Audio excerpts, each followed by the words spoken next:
Welcome to the 25th anniversary game here at Blackburn Hawks. I'm joined by Blackburn Hawks captain Chris Arnone. How are you, Chris? I'm good, thank you. Thank you very much for taking the time out to do this interview. How good does it feel to be part of this game and captaining the side? Yeah, it's a massive event. I think everyone's been looking forward to it for quite a while now. I think it's topped it off with us winning the league and winning the playoffs. It's good to celebrate such a massive thing, really. You've been involved with the Blackburn setup for many years. I won't ask you exactly how many it is, but a lot of the people you're going to see today on the ice are people you've probably watched as a kid and you've probably played with on the team and grown up around, basically. So it must be quite a good spectacle from your point of view. Yeah. There's quite a lot of guys on the Legends team that I know personally.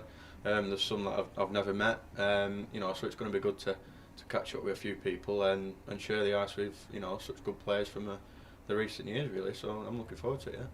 When you were a kid in the junior setup of the Hawks and you were coming to watch the Hawks first team, did you have any favourite players that are here today you're going to share the ice with? I think the one that sticks out is Bobby Egg. He was here for a lot of years. He coached me as a kid. He helped me come through to the Hawks, really. He brought me back from Kingston when I played over there. So he's probably the one that sticks out from the rest, yeah. Just going to talk about the season that we've just had now, because obviously that can't really go unnoticed in this interview. What could you tell us that's different over the summer, from last year's summer, after unfortunately losing in the playoffs, to coming up to the September and then having the season that we've gone and had? Was there anything different done, or was it a case of, right, we got close, we need to dig deep and we can get this done? Yeah, I think you've probably hit the nail on the head there, to be honest. I think it's been coming for quite a few years. It's been a building process. We've all pulled together to achieve what we've done.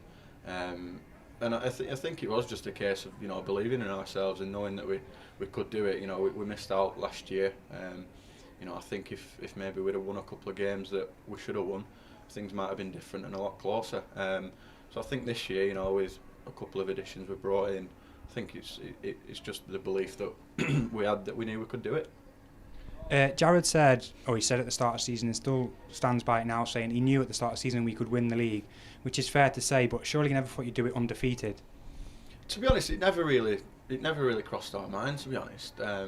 Even part way through the season, when we were still unbeaten, it still never crossed our mind. We were just focused on going out there and getting 2 points every game, which, for the majority apart from two, we did that. I think, like I said, it never really entered our heads right until the last game of the season against Sheffield. Fortunately, we managed to do it, so it was a good thing. You've had an amazing season with the team. You captained them if they've gone to the double. You're now about to step on the ice for this 25th anniversary game. Do you get the feeling it's going to be a bit of an anticlimactic next year after all this that's happened, or do you think you can, as such, repeat it in some way?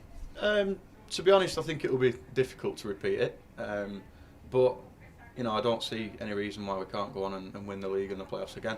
There's probably going to be a couple of players leaving. That always happens, but Budsy's coming now. He's got his head screwed on. He knows the game inside out. So I'm confident that we can challenge again next year. Bearing in mind it's going to be another difficult league next year. So we've just got to see the summer out and see what happens. Yeah. Lastly, just ask you about Danny McHale, as you mentioned then.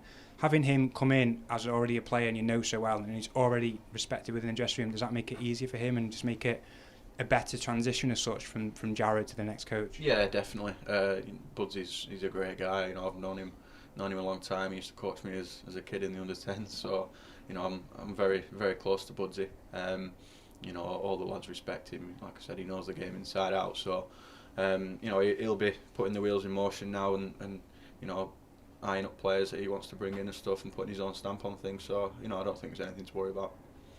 Well, I think we'll call that a wrap, Chris. Thank you very much. Enjoy the game today Cheers. on the ice, and we'll see you to do after the gap. Thank you very much.